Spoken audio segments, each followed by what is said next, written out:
السلام علیکم. آج کا جو ہمارا ٹاپک ہے وہ بہت ہی مختصر سا ٹاپک ہے. وہ ہے صفت برتر اور صفت برترین کے بارے میں. تو پچھلے سبق میں ہم نے صفت کے بارے میں پڑھا تھا کہ ترکی زبان میں صفت کس طرح استعمال ہوتی ہے. آج ہم پڑھیں گے صفت برتر اور صفت برترین کے بارے میں. صفت برتر کے لیے ترکی زبان میں جو لفظ استعمال ہوتا ہے وہ دہا یعنی جب دو چیزوں کا آپس میں کمپیریزن ہو رہا ہو تب یہ صفت استعمال ہوتی ہے. صفت سے پہلے یہ لفظ استعمال ہوتا ہے. ٹھیک ہے.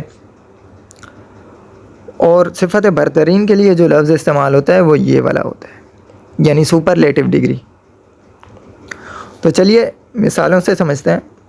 ایک مثال ہے ہمارے پاس جزیل یعنی خوبصورت. جزیل یعنی خوبصورت. اب دہا گزیل یعنی خوبصورت تر. دہا گزیل یعنی خوبصورت تر. یعنی اگر ایک بندے کا دوسرے بندے کے ساتھ آپ کمپیریزن کر رہے ہیں اور یہ کہہ رہے ہیں کہ نہیں جی یہ بندہ اس بندے سے زیادہ خوبصورت ہے تب آپ یہ استعمال کریں گے دہا گزیل.